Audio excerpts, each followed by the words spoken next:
Selamat datang di podcast Orang Kita. Kali ini boleh dong kita bicara tentang hukum, spesial hukum pidana. Banyak orang bilang negeri ini memang berbasis hukum, tapi hukum banyak dipermainkan. Banyak hukum yang kemudian menjadikan orang yang tidak bersalah menjadi korban dan isu-isu lainnya. Tentu saja tetap dalam balutan Orang Kita, karena tokoh yang akan kita hadirkan untuk bicara hukum kali ini adalah seorang doktor bidang ilmu hukum pidana dari perpaduan antara Ende dan Manggarai, Dr. Maria Silvia Ewangga SH.M.A, doktor ilmu hukum pidana dari Universitas Trisakti Jakarta. Tentu saja kita senang punya pribadi sosok anak muda yang kemudian menjadi doktor, sebuah pencapaian yang bagi kita membanggakan Flobamora. Beberapa waktu lalu kita sudah menghadirkan sekian banyak anak muda yang berprestasi di bidangnya. Ada Stella Naung, ada kemudian Helena Rea, dan kali ini Dr. Maria Silvia Ewangga kita hadirkan di podcast Orang Kita. Selamat malam. Selamat malam, Bang. Aduh, saya panggil Enu bisa, panggil Ine bisa, betul. Panggil dokter juga bisa. Ine. Oh, aduh, senang sekali kita baru komunikasi sebentar ya. Iya, betul. Kemudian Helena Rea mempertemukan. Betul, Bang Nando. Bagaimana? Jadi habis podcast dengan Bang Nando, Ellen chat saya, Ine. Saya nomor ini saya sudah kasih ke Bang Nando ya. Jadi siap untuk podcast. Saya bilang siap. Aduh, jadi satu angkatan sama Helena. Satu angkatan sama Helen di Suradikara. Siap. Hanya beda jurusan. Ada jurusan dia. Beliau ambil bahasa. Saya ambil IPS. IPS. Iya. Dan IPS itu ternyata cocok ya. Cocok. Bidang hukum. S1 di Universitas Trisakti, S2 di Pajajaran Bandung, dan S3 ilmu hukum di Universitas Ponegoro. Di Ponegoro adalah kampus yang progresif. Iya, betul. Ada Prof. Saciptura Harjo, almarhum, Profesor Muladi, Profesor Sudarto, Profesor Badan Nawawi Arif. Wah, itu pakar pidana itu sering kami undang sebagai ahli untuk undang-undang ITE di Komin. Betul, itu pembimbing disertasi saya. Disertasi judulnya atau bidang apa nih topik disertasinya? Ini judulnya berkaitan dengan pertanggungjawaban partai politik dalam tindak pidana korupsi. Menarik, pertanggungjawaban partai politik dalam tindak pidana korupsi. Wow, itu judul yang menarik, tapi bagi kita yang belajar hukum, itu penting. Kenapa korupsi ini menjadi penyebab cukup banyak masyarakat yang menderita? Betul. Kita bangsa yang besar ya, tapi kemudian karena gerogotan korupsi ini yang masih menjadi gimana dalam pandangan seorang dokter bidang pidana. Ini dari hasil penelitian saya tuh, Bang Nando, berkaitan dengan korupsi partai politik. KPK itu merilis tahun 2018 atau 2019 ya, ini karena data skripsi ya, data disertasi ya. Jadi dirilis ada 500 pelaku tindak pidana korupsi itu berasal dari partai politik. 500. Itu dalam kurun waktu? Dalam kurun waktu sejak KPK didirikan. Sekitar 10 tahun ya? Sudah 10 tahun lebih ya, 10 tahun lebih. Jadi 500. Dan 32% itu adalah pengurus partai politik atau terafiliasi dengan partai politik. 32% dari 500 orang tadi? 500. Wow. Jadi bagaimana mereka mencoba untuk memainkan anggaran atau menerima suap, kemudian juga bermain di pengadaan barang dan jasa. Berarti itu termasuk modus operandinya? Itu modusnya. Dan itu keterlibatan tidak hanya ada yang ada di dalam, mohon maaf ini, dari data yang saya dapat di KPK itu adalah keterlibatannya dengan kementerian, entah itu di DPR atau di DPRD, kemudian juga dengan swasta. Nah, itu yang terlihat ya. Jadi kolusi antara pihak partai politik yang ada di DPR, kemudian dengan pihaknya yang ada di eksekutif, kemudian yang pihak swasta sebagai si vendor dan lain-lain. Betul Oke, 500 orang dan 32%-nya terafiliasi pengurus partai politik. Betul sekali. Dan itu tidak semua putusan pengadilan itu ya berani untuk mengatakan bahwa dana ini masuk ke partai politik ini, dana ini masuk ke partai politik ini. Temuan penelitian itu saya izin ya menyampaikan Yeah. dari riset saya melakukan penelitian terhadap putusan pengadilan kasus EKTP, kemudian kasus Hambalang, kemudian kasus korupsi pengadaan sapi oleh Nah, itu semua hasil korupsi itu masuk ke partai politik. Pembiayaannya untuk kongres, pembiayaan untuk Rapimnas, pembiayaan untuk kegiatan-kegiatan yang berkaitan dengan partai politik, bahkan pembiayaan untuk sewa kantor pun digunakan atau berasal dari partai politik. Itu artinya bukti-bukti sudah tersampaikan di persidangan. Di persidangan itu saya baca putusan, melihat dakwaan, keterangan saksi, bukti, bahkan dalam pertimbangan hakim pun itu dimunculkan. Hanya sayangnya, itu belum ada keberanian dari aparat penegak hukum kita, baik dari tingkat penyidikan maupun penuntut ataupun sampai dengan hakim, yang memiliki pandangan bahwa partai politik itu adalah korporasi. Belum pandangan. Jadi partai politik masih dianggap sebagai bagian yang bukan merupakan korporasi. Padahal kalau dilihat dari konteks definisinya, itu adalah kumpulan harta kekayaan. Betul. Atau kumpulan orang. Benar. Yang terorganisir, baik berbentuk badan hukum maupun tidak berbadan hukum. Mungkin karena dianggap tidak profit oriented, sehingga dia tidak masuk korporasi, bukan? Sehingga memang ada perdebatan di situ, Bang Nando. Jadi ada yang mengatakan bahwa dia tidak profit oriented sehingga tidak bisa dikatakan korporasi. Tapi kita lihat konteks definisinya ini dan atau alternatif kumulatif di situ. Jadi bisa saja kumpulan orang, dia tidak punya uang, ya, berarti orientasinya tidak harus uang, profit, tidak uang, tapi bisa juga dia hanya kumpulan harta kekayaan tadi. Karena ini dan atau. Iya. Alternatif kumulatif. Gitu. Jadi ketika saya melakukan dan mempertahankan penelitian itu di hadapan sidang doktor, para guru besar saya menerima itu, termasuk pembimbing disertasi. Artinya pandangan kesimpulan disertasinya Dr. Sylvie mengatakan bahwa seharusnya partai politik itu adalah korporasi yang bisa dipertanggungjawabkan baik dalam tindak pidana korupsi maupun pencucian uang.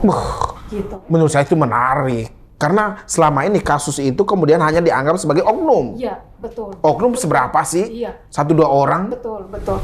Dan memang kelemahannya di sini, Bang Nando, ketika partai politik misalnya ya, selama ini kan yang kena itu atau yang sudah dijerat baik oleh kejaksaan ataupun Komisi Pemberantasan Korupsi itu memang korporasi selama ini.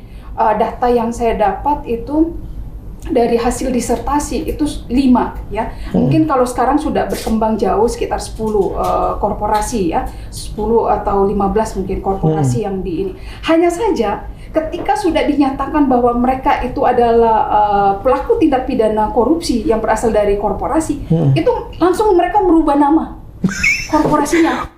Gitu. Iya. Cara rubah nama apa? Lapor ke yang tadinya partai A, yang tadinya korporasi A dirubah menjadi korporasi nama B. Nah, harusnya ini kelemahan dari sistem hukum pidana kita. Jadi salah satu sanksi yang diatur memang untuk korporasi itu ada memang denda ya, Bang Ando, ya? Betul. Kelemahan jika denda itu tidak dibayar, satu-satunya caranya yang bisa yang diakomodir dalam undang-undang itu adalah pengenaan sanksi pidana kurungan atau pidana penjara. Padahal itu yang bisa menjalankan pidana penjara manusia. Itu kan manusia. Korporasi tidak bisa. Ada nggak salah satu solusi bahwa korporasi tadi dibubarkan, dibekukan, freeze? Ya, bisa.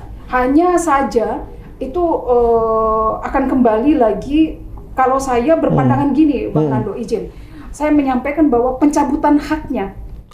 Pencabutan haknya untuk berkontestasi. Iya, hak kontestasi, hak pemberitaan, hak untuk melakukan kegiatan dalam kaitan dengan disertasi partai politik tadi, itu pemberitaan, kemudian kegiatan keikutsertaan dalam pemilu. Itu menarik. Itu saya usulkan. Bagi saya benar. Jadi itu usulan sanksinya iya, sebagai pengganti bayar denda. bayar denda. Jadi itu usulan kebaruan ya. Jadi Novelty di situ. iya, karena kenapa? Karena saya melakukan studi banding dengan melihat beberapa negara. Salah satu yang di dunia ini yang sudah melakukan sanksi pidana terhadap partai politik yang sedang berkuasa. Betul. Itu Kroasia. Kroasia. Kroasia itu satu-satunya negara di dunia yang menjatuhkan sanksi bagi partai politik yang melakukan tindak pidana korupsi karena menerima suap.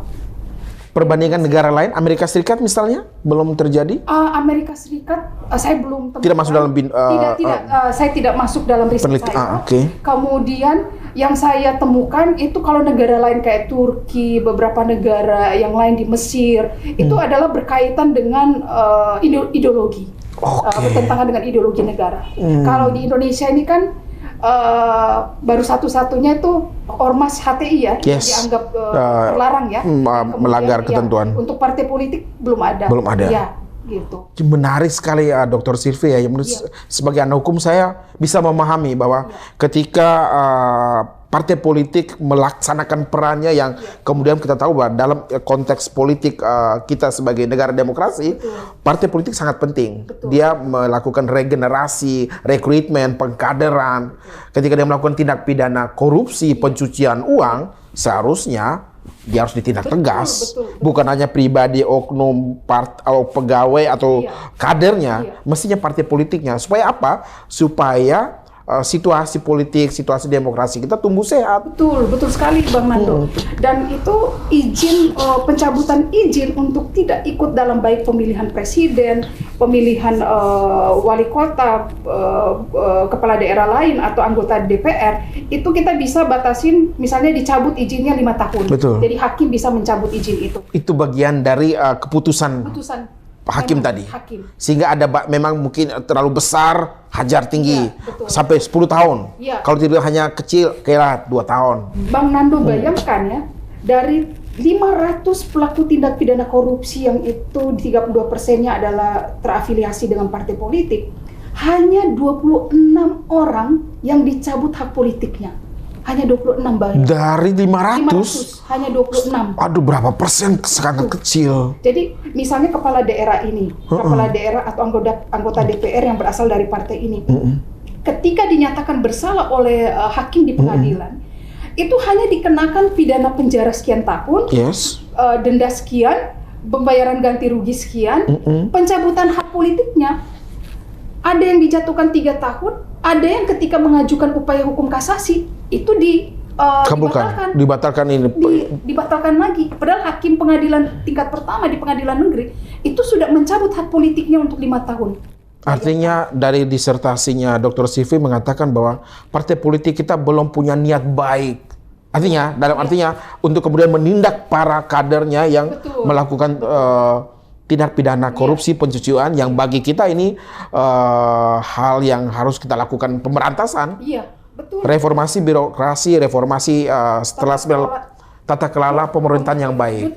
Betul sekali Bang Nando. Itu yang harusnya dilakukan. Selama ini kan hanya sebatas pada fakta integritas ya. Ya, yang sekedar tantangan. Itu kan apa daya ketika yang bersangkutan sudah melakukan, yang keluar adalah surat pemberhentian dari partai. Betul. Ya kan? Partai udah nggak bisa nggak bisa dikejar lagi gitu, karena pada saat sudah ditetapkan tersangka, saat itu pula ada partai yang langsung menempatkan bahwa dia bukan anggota partai lagi, sudah diberhentikan tidak dengan hormat. Partai kan benar-benar, dia bukan siapa-siapa yang saya lagi. Iya.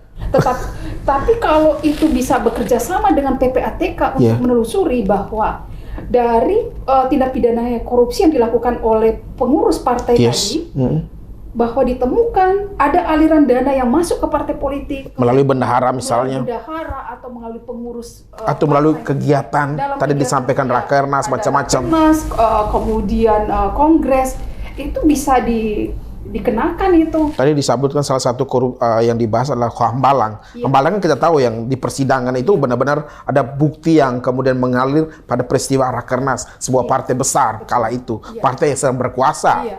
Dan betul sekali Bang Nando, itu luar biasa ya. Dan sangat ngeri ketika membaca. Disertasi menarik tuh Dr. Silvi, sudah dibukukan belum tuh? Saya sudah dikejar-kejar sama penerbit agar segera kirim dan kita naik cetak. Saya lagi memikirkan dan mempertimbangkan untuk segera Dr. Silvi, karena tahun politik nih. Isu itu isu yang bagi penting, karena ya partai politik harus diberi dalam konteks mereka kan sudah diberikan privilege oleh konstitusi kita untuk kemudian mengajukan pasangan calon presiden, calon legislatif dan lain-lain. Tapi ketika kan tanggung jawab besar, kan harus juga diberikan juga sanksi besar ketika melakukan pelanggaran dong. Itu hukum alam yang kita terjemahkan dalam hukum-hukum negara kita. Betul. Memang yang saya publish untuk sebagai bagian dari disertasi itu sudah terbit di jurnal Komisi Pemberantasan Korupsi. Kayak cuplikannya. Cuplikannya itu sudah dimuat di situ. Setelah edisi itu naik terbit ya, publish di KPK, Jurnal Integritas KPK. Kemudian edisi berikutnya ada yang melakukan semacam kritikan terhadap tulisan saya. It's fine. Ya, saya pikir ini nggak apa-apa, ruang diskusi, akademik ya. Dialektika. Dialektika ya, Bang Nando ya. Tetapi yang ditawarkan di situ adalah tidak dengan pidana pencabutan. Artinya jangan ditutup partai politik itu. Tapi kalau kita mau melakukan pembaruan ke depan terhadap partai politik, yang perlu kita usulkan itu adalah sanksi denda yang gede.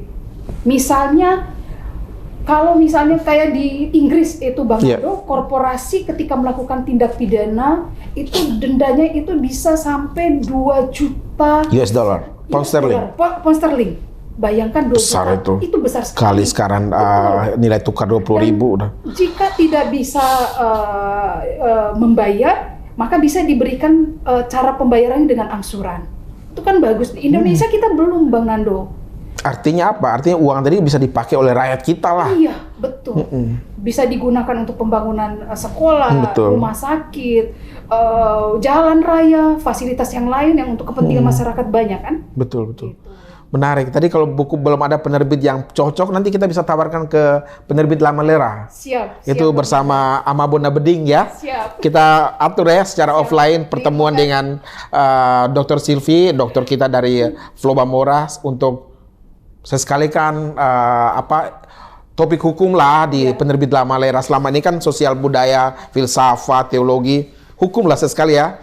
Amabona, kita bahas offline. Terima kasih.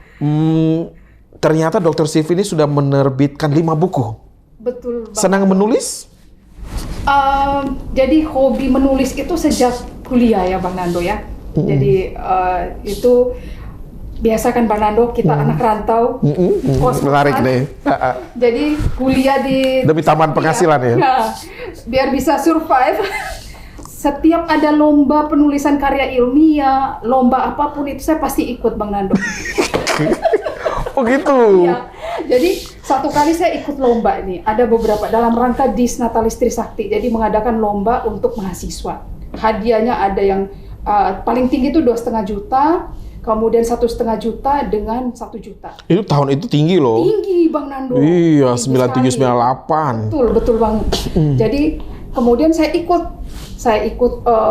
tulis tentang masalah rekonsiliasi pelanggaran HAM ya, kalau saya tidak salah itu, kalau nggak salah. Di saat itu ya? Saat itu. Itu semester berapa mahasiswa? Masih semester 2. Wih, berani juga lawan para senior nih. Jadi ketika di paper udah dikirim, ternyata disampaikan sama bagian dari Fakultas Hukum. Nanti hadir ya upacara di ini, karena ada pengumuman ini hasil karya tulisnya itu diumumkan di acara kampus. Acara kampus dalam rangka Dis Natalis. Rektor umumkan. Rektor waktu itu Pak Tubimutis? Prof. Tubimutis. Waduh, rektor andalan orang Flobamora.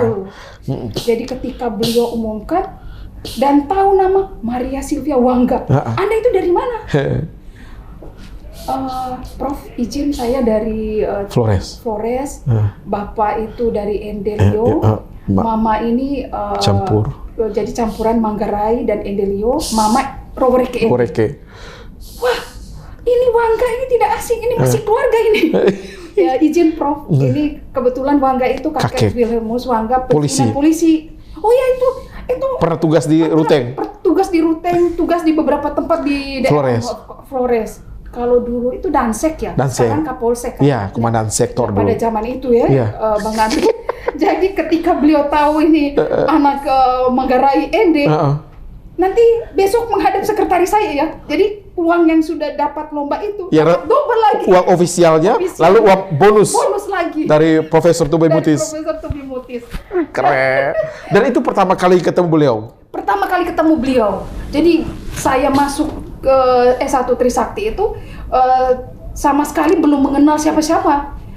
Hanya satu KE orang Manggarai kebetulan di ekonomi itu yang meminta daftar ke Trisakti saja gitu. Jadi saya belum kenal Prof Tobi. Hanya tahu nama tapi tidak bertemu langsung. Betul. Jadi pertemuan langsung sama beliau itu pada saat acara keren. Itu pertemuannya menarik gitu. Dari situ Bang Nando karena apa ya? Jadi keikutsertaan dalam lomba dan sering mendapat hadiah, reward, penghargaan seperti uang dan segala macam. Saya akhirnya ketika memilih bekerja sebagai dosen. Nah, tesis saya itu saya ingat kata-kata Prof Romli. Romli Atmasasmita, profesor dari hukum pidananya Pajajaran Bandung. Betul. Jadi beliau katakan begini, seorang dosen itu dilihat dari karyanya. Nggak ada yang lain. Mau cuap-cuap banyak, tapi kalau nggak punya karya itu, wah, kaget saya. Karya itu adalah bentuk tulisan. Dalam bentuk tulisan, jurnal, buku, segala macam kan. Wah, Bang Nando ini tantangan besar. Jadi ketika selesai tesis, saya tulislah buku yang namanya Hukum Pidana Pemilu. Itu buku pertama? Buku pertama. Hukum Pidana Pemilu. Hukum Pidana Pemilu. Penerbitnya Universitas Trisakti ya? Iya, ini bisa dapatkan di mana itu? Ini harus beli di Trisakti? Bisa beli di Trisakti, tapi nanti saya kasih Bang Nando ini. Maksudnya biar kalau saya sih aman, biar para penonton podcast kita kalau ada di toko buku ya. Toko buku ada ya? Iya, ada kayaknya ada di toko buku atau bisa. Jadi nanti kalau ada yang pesan-pesan kasih tahu, kami langsung kasih alamat emailnya Dr. Sivi atau nomor HP-nya ya. Betul. Ya. Soalnya menarik hukum pidana pemilu. Memang tertarik dengan bidang politik ternyata nih. Bagaimana? Nah, itu perjalanan untuk nulis, ini boleh cerita? Boleh banget, itu apalagi tahun politik Dr. Silvi, ini menarik nih. Jadi memang hukum acaranya itu sangat singkat Bang Nando. Jadi ketika itu pembentukan, jadi ketika kasus itu masuk ya, bahwa ini ada temuan, apakah ini pelanggarannya administratif atau pidana, maka itu masuk ke sentra Gakumdu. Ya. Nah dari situ nanti kasusnya itu dilimpahkan kepada penyidik, kemudian kejaksaan. Nah, kasusnya lanjut ke pengadilan. Nah, ada satu kasus yang memang karena hukum acaranya sangat singkat, sehingga pembuktiannya juga itu sangat sumir. Kadang, ya ini minta maaf saja, kadang hanya memenuhi standar prosedural, formal, bahwa seolah-olah ini semua ada pelanggaran tindak pidananya. Padahal yang harusnya masuk kepada pelanggaran administratif saja gitu. Kenapa demikian kalau menurut saya Bang Nando? Ini kasus tindak pidana yang lain itu udah banyak yang diproses oleh penyidik kemudian masuk ke penjara ya, di lembaga pemasyarakatan itu udah banyak overlap ya, overkapasitas itu di pemasyarakatan. Masuk lagi dengan kasus-kasus yang sebenarnya untuk tindak pidana pemilu ini sebenarnya ranahnya undang-undang administratif. Jadi kalau lebih pasnya hukum administrasi pemilu. Betul. Bukan hukum pidana. Judul gini biar tertarik. Ada gimmicknya juga. Hukum pidana pemilu. Iya, betul gitu. Dalam penulisan buku ini tentu saja melakukan riset ya. Iya. Contoh-contoh pidana pemilu yang terjadi di Indonesia apa saja nih, Dr. Silvi? Pelanggaran pemilu salah satu yang kemarin ini ya saya izin sampaikan itu salah satu yang kasusnya ini oleh PSI ya. Oke, PSI, Partai Solidaritas Indonesia. Kebetulan saya ditelepon untuk minta pendapat hukumnya. Ya. Nah, pada saat itu kan mereka menyampaikan ini calon presiden Indonesia, gitu Yes, kan, betul. untuk pemilu 2024. Ya, bukan 2024. 2019. Nah, di situ ada banyak tokoh yang dimunculkan. Nah, pada saat yang sama banyak juga partai politik yang memunculkan calon-calon mereka. Oke. Nah, ketika PSI itu menyampaikan pandangan mereka dalam bentuk baliho segala macam, itu dianggap pelanggaran. Karena dia mencomot kader orang. Nggak mencomot sama sekali, Bang Nando. Tapi dianggap sebagai pelanggaran, yang mana menurut saya itu bukan pelanggaran. Oh, karena PSI tadi menjagokan tokoh-tokoh Pak Jokowi dan kemudian berdasarkan pengertian hukum administrasi pemilu atau hukum pidana pemilu itu pelanggaran. Itu bukan masuk pelanggaran pidana. Nah, ketika pendapat itu saya sampaikan karena kasusnya sudah mau sidik ya. Yes. Kalau sudah penyidikan itu kan berarti sudah ada calon tersangkanya. Yes. Nah, kemudian saya kirimkan pandangan secara tertulis ke Bareskrim. Nah, digelar perkara itu. 2 hari kemudian ternyata kasusnya langsung dinyatakan di SP3. Artinya PSI harus berterima kasih kepada Dr. Silvi nih yang menyatakan bahwa itu bukan pelanggaran pemilu.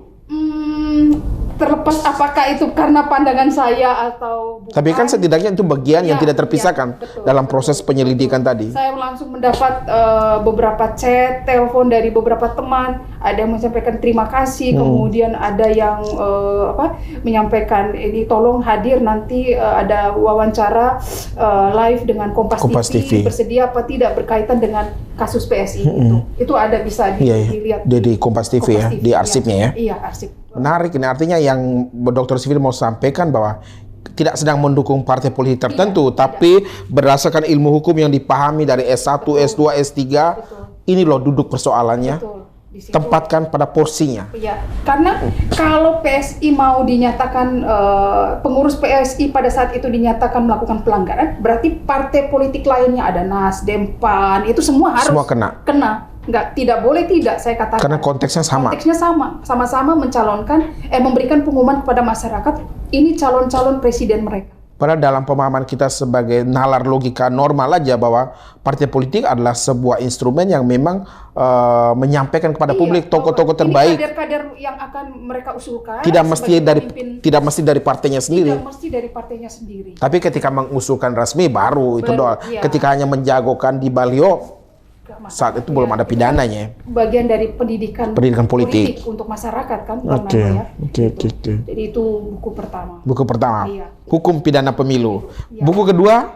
Buku kedua ini judulnya Hukum Acara Pengadilan Anak dalam Teori dan Praktek. Hukum Acara Pengadilan Anak dalam Teori dan Praktek. Teori dan Praktek. Iya. Apa yang mau dibahas fokus di Undang-Undang Perlindungan Anak dan Pengadilan Anak? Ini sebetulnya berkaitan dengan satu perkembangan terbaru dalam ketentuan Undang-Undang 11 2012 dari Hukum Acara Pengadilan Anak itu dikenal yang namanya diversi, Bang Nando. Jadi kasus ketika anak itu berhadapan dengan hukum tidak harus penyelesaiannya diproses, jadi bisa diselesaikan di luar pengadilan. Entah itu anak mendapat pembinaan di dalam melayani atau mengerjakan bersih-bersih kantor misalnya ya, yang ada di kelurahan, atau mengerjakan tugas-tugas yang ada di perpustakaan sekolah, itu bisa dilakukan di mana saja. Jadi itu sudah disebutkan langsung di Undang-Undang Pengadilan Anak. Iya, itu disebutkan dalam undang-undang. Nah, ini saya bicara bahwa di dalam buku ini juga menceritakan bahwa menggambarkan ada proses yang namanya litmas, penelitian kemasyarakatan yang dilakukan oleh Bapas. Ya, petugasnya kan pembimbing kemasyarakatan. Itu bagian dari lapas. Bagian dari Bapas. Kementerian Hukum dan HAM. Di bawah Kementerian Hukum dan HAM. Nah, itu memang itu yang menjadi miris, memang dananya masih kecil buat PK Bapas itu ketika melakukan penelitian kemasyarakatan, Bang Nando. Karena apa? Karena ketika anak berhadapan dengan hukum atau melakukan tindak pidana atau menjadi saksi, PK anak dari PK pembimbing kemasyarakatan dari Bapas itu harus melakukan penelitian ke sekolahnya, ke rumah orang tuanya atau tokoh agama, tokoh masyarakat. Effortnya besar sekali. Iya, dan hasil itu memberikan rekomendasi kepada hakim untuk memutuskan perkara ini mau dipidana atau anak ini dibina. Jadi diversi memang di prosesnya itu dari tingkat penyidikan. Dari awal ya? Iya, kalau tidak berhasil baru ke penuntutan. Nah, jika tidak berhasil bisa di pengadilan. Nah, tetapi ada hal lain juga di dalam hukum acara ini, yaitu litmas tadi. Jadi diversi dan penelitian ke masyarakat. Ini ditulis di buku kedua. Iya. Buku ketiga tentang prinsip hukum perlindungan anak. Masih ada kaitan ya? Masih ada kaitan. Apa yang mau dibahas khususnya? Kalau di sini prinsip kepentingan terbaik bagi anak itu menjadi prinsip utama dari semua bidang hukum apapun. Anak tidak boleh dilibatkan dalam partai politik, kegiatan kampanye, kita masih lihat itu. Kemudian ketika anak itu berhadapan dengan kehidupan rumah tangga, orang tua yang harus bercerai, harusnya kepentingan terbaik bagi anak yang diutamakan, bukan kepentingan mamanya atau ayah ibunya ya. Jadi kepentingan terbaik bagi anak di mana? Tanyakan dulu kepada anak. Kalau papa mama menyelesaikan masalah dengan begini, dengarkan pandangan anak. Gitu. Anak menyampaikan apa? Ini kan kita belum biasa dengan budaya-budaya seperti ini. Iya. Berarti basis buku ini berdasarkan Undang-Undang Perlindungan Anak? Undang-Undang Perlindungan Anak 35 ya, tahun 2009. Tapi kadang-kadang menjadi soal di Indonesia nih, Dr. Sylvie, adalah anak ini pakai undang-undang yang mana? Undang Perlindungan Anak itu berbeda, nanti undang-undang kependudukan itu berbeda, batas usia. Betul. Itu mana Dr. Sylvie melihat? Bagi saya anak hukum itu kadang-kadang bingung nih, pendekatan mana yang dipakai.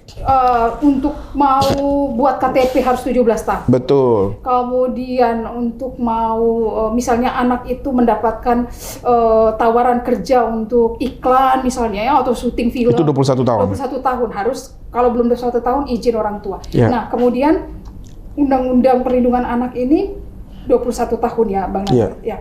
Jadi ketika ini Undang-Undang Perlindungan Anak ini sudah ditetapkan oleh pemerintah, dalam pandangan saya, Undang-Undang Perlindungan Anak inilah yang menjadi lex spesialis bagi semua yang lain. Oke, karena penegakan hukum berdasarkan itu. Hukum acaranya di situ. Semuanya di situ. Hukum acaranya kepada 11/2012. Betul. Sedangkan perlindungan anaknya itu kepada 35 tahun 2009. Dan di situ adalah 18 tahun. 21 tahun. Termasuk yang masuk dalam kandungan, itu definisi anak. Definisi anak. Iya. Itu buku kedua, Bang. Dalam kandungan sampai 21 tahun. Sampai 21 tahun. Kecuali kalau sudah menikah. Kecuali yang sudah menikah. Ya. Yang sudah menikah kan tidak mungkin dia anak lagi. Iya, karena sudah bisa menghasilkan anak. Itu buku ketiga. Iya. Buku keempat. Buku keempat itu saya tidak bawa. Karena itu dijual oleh Universitas Diponegoro. Undip. Ininya dengan Raja Grafindo. Oke, Raja Grafindo itu penerbit bagus. Iya. Jadi Pak Guru Besar Hukum Pidana, Profesor Pujiono. Profesor Dr. Pujiono, salah satu kopromotor saya, menyampaikan bahwa kita minta Dr. Maria untuk menulis salah satu judul yang akan dibuat dalam bunga rampai. Jadi pencabutan hak politik pelaku tindak pidana korupsi. Benar-benar politik lagi. Memang kita ini nih, Dara Manggarai sama Dara Ende ini ada suasana kebatinan yang tidak bisa lepaskan diri dari politik ya. Apa hukum dan politik itu bagaimana melihat dua hal yang saling beririsan satu sama lain? Saling beririsan. Itu kalau karena pengajar politik hukumnya Profesor Mahfud MD. Wow. Oh, pengajar di Undip. Di Undip itu Prof Mahfud MD. Oh, saya pikir beliau hanya di UGM doang, tapi Undip juga ngajar. Iya, di Undip juga ngajar. Oke, menarik deh. Iya. Apa poin-poin besar yang ditampilkan oleh Prof Mahfud? Kalau saya masih ingat pandangan beliau, itu ada ketika kita bicara misalnya pemberantasan korupsi, pemberantasan perdagangan orang, kita bicara tentang politik hukum negara itu mau kemana? Besar. Bangun filosofi hukumnya dulu. Itu pandangan Prof Mahfud. Jadi politik itu mau kemana kita? Kalau memang mau kepada pemberantasan korupsi, berarti kita harus lakukan secara integral. Dari kebijakan penalnya, hukum pidana, non penalnya, kemudian kebijakan global, kerjasama internasional. Betul, mutual. Jadi legal assistance-nya. Luar biasa pemikiran beliau. Jadi ketika beliau memberikan kuliah dulu itu kita sangat senang. Iya ya. Karena Bahasanya vulgar, Waduh. diksi-diksinya bagus ya. Dan dikasih kesempatan presentasi sama beliau dulu. Saya lupa foto sama beliau itu di mana. Seharusnya foto dengan beliau sekarang pasti mahal. Bukan mahal, artinya susah lah. Susah ya. Karena beliau Iya. sekarang menjadi salah satu Betul. cawapres Iya, kontestan 2024. Menarik. Aduh, seru nih. Itu buku keempat. Buku kelima ini Buku kelima ini kita editor. masih baru banget nih. Iya, editor KUHP nasional. KUHP. Jadi hukum pidana Undang-Undang Nomor 1 tahun 2023 yang baru saja Iya. ini puluhan tahun untuk membahas RUU KUHP dan baru saja jadi di era sekarang. Iya, betul Bang. Yang diedit apa? Yang dibahas dalam buku ini apa sebagai editor? Dalam Kitab Undang-Undang Hukum Pidana Nasional yang terbaru ini, Bang Nando, nanti ke depannya itu kita akan mengenal ya yang namanya pidana mati itu bersifat alternatif. Oke. Jadi alternatif karena pemerintah mendengar ya yang menolak hukuman mati dan yang tetap ingin mempertahankan hukuman mati. Oh, ngambil Jadi jalan bisa- tengah. Jalan tengah. Pidana Saya jadi ingat Dr. Silvi dulu waktu ngambil S2 di UI ya. Iya. Di kampus itu ada semacam debat pro dan kontra. Hukuman mati kamu pro atau kontra? Saya termasuk yang kontra hukuman mati. Saya sampaikan berdasarkan pendekatan teologis, pendekatan bahwa hak untuk mencabut itulah hak setiap individu dan itu Tuhan punya andil besar di situ. Jangan kita manusia, kita siapa? Betul. Seberapa besar kejahatannya dia sehingga kita harus menghukum mati dia. Iya, betul. Itu saya punya dasar argumen. Iya. Dan ya namanya hukum kan 2 orang berkumpul 3 pendapat kan. Tapi setidak pemikiran Bang Nando terakomodir kan? Terakomodir, Iya, jalan tengah. Jalan tengah. Jadi ini. ada alternatif di situ. Alternatif. Jadi kalau 10 tahun dia berubah kelakuan, maka bisa menjadi pidana seumur hidup. Oke, menarik tuh. Iya. 10 tahun berturut-turut. 10 tahun. 10 tahun dikaji, kemudian diberikan ini pandangannya ke presiden. Rekomendasi. Nanti presiden mendapat pertimbangan dari Mahkamah Agung. Baru presiden mengeluarkan Bahwa ini ada perubahan dari hukum mati sikap menuju perilaku, sehingga yang bersangkutan hukumannya menjadi terpidana seumur hidup. seumur hidup. Itu jalan tengah yang baik. Iya. Nah, itu kebaruan. Kemudian yang lain Bang Nando, itu ada yang dikenal dengan pemaafan hakim, judicial pardon. Judicial pardon. Iya, Judicial pardon. judicial pardon. Jadi ketika seseorang kayak kasus Nenek Mina itu ya. Yes, kasus Nenek Mina. Kasus Yang mencuri kakao. Iya. Kemudian sendal jepit Iya. ya. Kemudian ada yang ngutil makanan di toko kelontong atau Iya, aduh. Alfamart ya. Sedih-sedih kalau ingat kasus kayak gitu. Iya, itu dimunculkan dalam yang namanya pemaafan hakim ini, judicial pardon. Nah, seperti apa sih judicial pardon ini, Bang Nando? Itu adalah ketika kasusnya itu dinyatakan lengkap, diproses oleh jaksa, dilimpahkan ke pengadilan, hakim menyatakan memang perbuatannya ini terbukti, tapi hakim dengan kebebasan dan kemandiriannya akan memberikan atau menjatuhkan putusan yang berupa pemaafan. Itu keren. Iya. Saya kalau jadi hakim lebih banyak memaafkan kayaknya. Terutama kasus-kasus kecil tadi. Itu kan orang mencuri karena benar-benar untuk bertahan hidup. Iya. Ngambil ini, aduh, kebayang itu. Nah, salah satu jurnal Kortel ya, yang saya baca ini, Bang Nando, yang ditulis bagaimana beliau mengkaji beberapa putusan di Prancis, di beberapa negara kayak di Jerman, itu saya baca jurnal itu pada saat saya lagi tulis disertasi. Bagaimana hakim itu memutuskan perkara-perkara ringan itu mempertimbangkan hak asasi orang. Jadi kenapa imigran ini curi roti, kenapa imigran ini? Karena dia tidak punya pilihan lain untuk bertahan hidup ya. Untuk bertahan hidup terpaksa dia harus mencuri atau mengambil itu. Itu pilihan terakhir. Iya. Jadi pertimbangan tentang hak asasi manusia itu dimunculkan dalam putusan hakim. Sehingga kemudian itu ada pemaafan tadi. Iya. Itu luar biasa. Saya sepakat sekali itu. Jadi itu yang ada kemanusiaan di situ. Kan hukum pada akhirnya adalah tujuannya apa? Untuk kalau bahasa Prof. Sachito Rajo itu kesejahteraan. Kesejahteraan kan ujungnya kesejahteraan. Ujungnya ke situ. Kita jangan ngomongin keadilan, ngomongin kepastian hukum, kemanfaatan. Itu instrumen doang. Iya, betul. Ujungnya adalah kesejahteraan. Manusia. Itu. Jadi bentar-bentar Dr. Silvi menarik banget ngomong hukum ya. Iya. Rekan-rekan para pemirsa podcast orang kita masih bersama Dr. Maria Sylvia Ewangga, SHMA. Beliau adalah putri Flubamora, perpaduan darah Ende dan Manggarai. Lahir di Ende, TK, SD, SMP di Borong, Manggarai Timur. Kemudian melanjutkan studi di SMA ke Suradikara Ende. Dan kemudian ilmu hukum mengantarkan beliau ke Tanah Jawa. S1 bidang hukum pidana di Trisakti, S2 hukum pidana di Pajajaran Bandung, dan doktor ilmu hukum di Universitas Diponegoro Semarang. Dan kita berharap profesor akan segera menanti itu jabatan atau prestasi tertinggi untuk para pengajar di kampus manapun. Dr. Sylvie, menarik sekali. Senang sekali saya ini ilmu hukum saya juga keluar nih sedikit-sedikit. Aduh, senang. Jadi banyak hal yang harus kita benahi di negeri ini. Banyak sekali, Bang. Dalam tatanan hukum, kalau soal regulasi sudah cukup ya? Regulasi sudah cukup, Bang Ando. Jadi gini, saya coba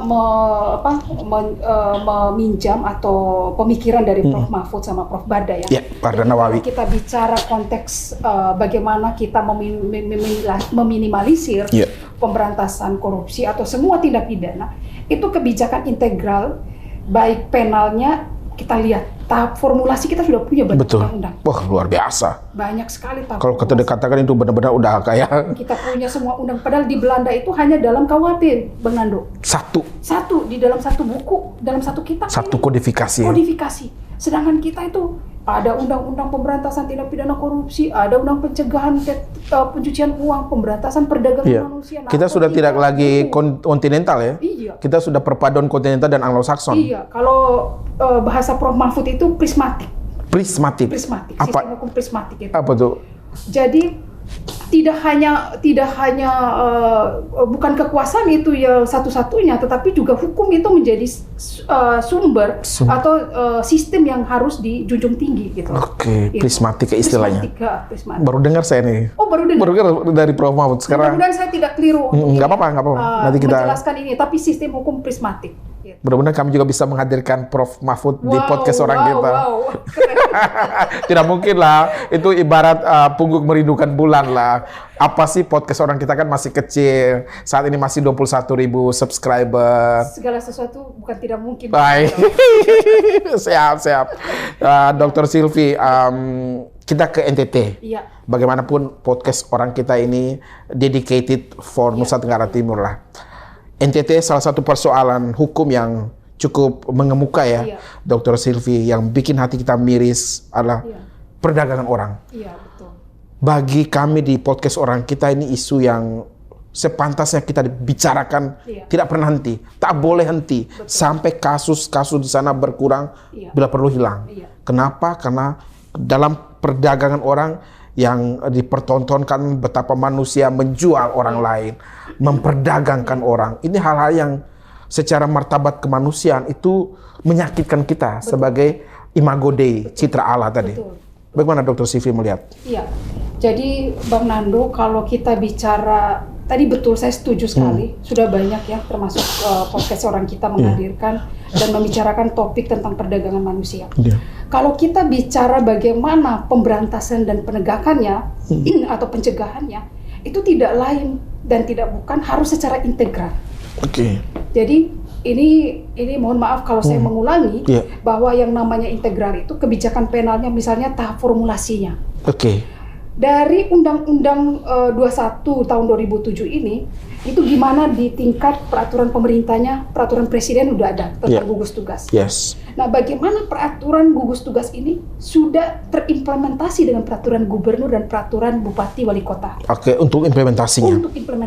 Itu bicara tahap formulasi. Adakah dengan kondisi yang sudah 200-an orang itu dipulangkan dalam bentuk jenazah, dengan melihat itu, bagaimana tataran implementasi peraturan gubernur, peraturan bupati, wali kota ini? Sudah mengikuti nggak peraturan presiden berkaitan dengan gugus tugas? Itu baru tahap formulasi. Kemudian kita bicara bagaimana dengan tahap aplikasinya. Kalau ini belum ada, bagaimana aparat bisa bekerja di tingkat provinsi? Jadi gugus tugas tuh wajib ada dulu. Dan bukan hanya ada gugus tugas, tapi penganggaran dan lain-lain, instrumen semuanya di situ, Bang Nando. Dan gugus tugas itu merupakan perpaduan elemen pemerintah daerah, akademisi, peneliti, masyarakat, itu wajib ada dimasukkan dalam gugus tugas. Karena nggak bisa sendiri pemerintah. Dan tidak boleh sekedar ada. Tidak boleh sekedar ada. Semua kebijakan program yang dibangun itu harus mengarah ke situ.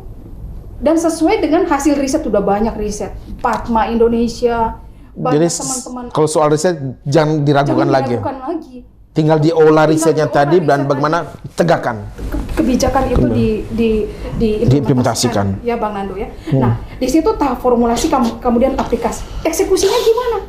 Misalnya kita bicara dalam tataran formulasi tadi, ada yang namanya restitusi. Yes. Ketika korban ini sudah dipulangkan dalam bentuk jenazah, bagaimana konteks restitusi yang didapatkan oleh ahli waris?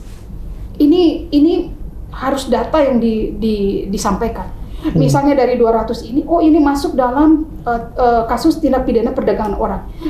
Meninggalnya kenapa? Ini ada indikasi atau dugaan tindak pidana. Di mana kasusnya? Apakah di Batam atau di Malaysia? Dan itu kita harus siap. Bagaimana kesiapan advokasi hukum kita gitu untuk bisa menyampaikan bahwa ini hak-hak korban yang harusnya diberikan. Betul. Kan ada satu kasus yang mana di pengadilan di Malaysia itu nggak jelas apakah dibebaskan dilepaskan, sampai sekarang nggak jelas. Nggak sampai sekarang, dan kasus itu sudah diangkat oleh podcast orang kita. Udah diangkat. Ibu Mariance Kabun. Oke. Sampai sekarang si pelaku itu tidak pernah dihukum. Itu kan, nah bagaimana perangkat kita, maksudnya perangkat dari pemerintah daerah itu mencoba melihat ini udah banyak, karena kalau itu tidak dilakukan, Bang Nando, itu akan berulang terus. Karena tidak ada efek jerah di situ. Betul. Kemudian itu baru kebijakan penal ya, Bang Nando ya, dari tahap formulasinya, aplikasi, kemudian eksekusinya. Kita bicara kebijakan non penal. Non penalnya ini tadi Bang Nando kita sudah lihat, misalnya ini ada daerah-daerah yang menjadi penyumbang terbesar. Apa potensi daerahnya? Program peningkatan ekonominya harus ke situ supaya masyarakat kita tidak keluar mencari pekerjaan di luar karena iming-imingnya gaji besar. Program dari pemerintah daerahnya harus ke situ. Instrumen politiknya di situ juga. Para legislator kita harus suarakan. Iya. Bang Nando, ini mohon maaf kalau memang saya diizinkan untuk ngomong, ini sedikit temuan saya memang bukan di NTT, tapi bagaimana kasus perdagangan orang itu melibatkan oknum. Oknum ya? Oknum. Kita kalau sudah sebut oknum itu orang yang tentu saja punya kuasa. Betul. Dan oknum terlibat dan dana itu dipakai untuk operasional kegiatan. Oh my God. Itu kegiatan untuk organisasi tertentu. Menyedihkan sekali. Dan kadang dipakai untuk kegiatan, wah saya kalau ngomong ini agak ngeri Bang Nando. Kenapa? Karena melibatkan dana dari plan internasional. Ketika teman-teman itu melakukan advokasi pendampingan untuk kasus perdagangan manusia ini, itu maaf saja isu kristenisasi segala macam. Karena apa? Mereka coba membangun kesadaran bagi para korban ini calon yang korban ada di lokalisasi. Ini loh, kita datangkan stylist dari Rudi Hadisuwarno. Kamu diajarkan bagaimana salon untuk potong rambut, massage. Tapi ketika itu dihadirkan dengan didanai oleh plan internasional, itu dianggap membawa isu-isu kristenisasi. Jadi itu luar biasa. Sehingga kalau menurut saya kuat dugaan saya ya bahwa yang terjadi di NTT itu juga melibatkan oknum-oknum yang dananya juga dipakai untuk kegiatan-kegiatan operasional ini. Menyedihkan ya. Dan itu bisa terlihat ya, tergambar dari beberapa pernyataan ada mantan penyidik yang melakukan penyidikan kasus betul. TPPO, itu sudah banyak videonya tuh. Banyak video ya. Dan saya sempat menonton podcast orang kita juga menghadirkan ada beberapa tokoh aktivis ya. Padma Indonesia. Padma Indonesia, kemudian siapa lagi kemarin itu? Pater Agus Duka, Greg Jako. Betul, itu menyampaikan hal-hal yang sama. Nah, ini yang harusnya dilihat. Jadi pendekatan penal, non penalnya, program-program tadi, kemudian bagaimana edukasi moral dan religiusnya. Yes. Kita menggandeng tokoh masyarakat, tokoh agama. Betul. Bagaimana khotbah-khotbah dibangun di mimbar-mimbar tempat ibadah itu. Jadi membuka wawasan. Seluruh elemen komponen harus bekerja, kerahkan. nggak bisa sendiri, Bang Nando. Itu nggak bisa sendiri. Kita melihat ada pernah terjadi di salah satu wilayah di Jawa, bagaimana tokoh masyarakat itu terlibat dalam ketika yang bersangkutan diizinkan untuk keluar dari desanya, itu memanggil tokoh agama, tolong didoakan dulu supaya nanti ketika dia keluar mencari kerja tidak ada halangan. Padahal udah jelas bahwa anak itu belum dewasa, usianya masih 15 tahun, belum layak untuk mendapatkan KTP, belum bisa untuk keluar. Tetapi itu diizinkan oleh tokoh agama, tokoh masyarakat mengadakan kegiatan keagamaan untuk mendukung. Kemudian oknum juga mengizinkan untuk menerbitkan identitas, ya KTP dan beberapa hal lainnya sehingga bisa keluar. Nah ini yang harus kita lihat bahwa persoalan ini tidak bisa sendiri diselesaikan. Betul. Jadi semua elemen tokoh masyarakat, tokoh agama. Kemudian membangun kesadaran masyarakat juga untuk tidak mudah percaya dengan orang yang baru dikenal. Benar. Itu jangan terbawa dengan iming-iming kumpulan doa, iming-imingan pekerjaan. Saya pernah nih, Bang Nando, satu kali ke Genting Malaysia, Genting Island.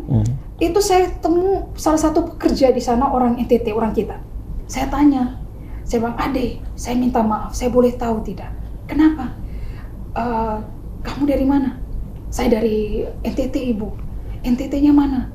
Dia sebut salah satu tempat. Saya bilang, saya boleh tahu gaji kamu berapa di sini? 2,5 juta, Ibu. 2,5 juta rupiah, bukan ringgit ya? Kalau dirupiahkan. Kecil sekali. Waduh, ini. Tapi di situ saya bilang, kamu kerja yang baik, jangan pernah tergiur untuk tawaran-tawaran yang kerjaan yang bawa gaji besar atau apa, karena kamu tidak mengenal Malaysia ini. Jangan sampai kamu nanti masuk dalam satu lingkup pekerjaan yang kamu tidak duga nanti. Saya tidak berani untuk langsung memberikan atau menjustifikasi bahwa ini segala macam ya. Tapi itu yang bisa, itu salah satu yang saya pernah temukan. Bahkan Bang Nando, saya izin memberikan juga informasi. Kebetulan adik saya itu kerjanya pernah di Timur Tengah, dia di kapal ya.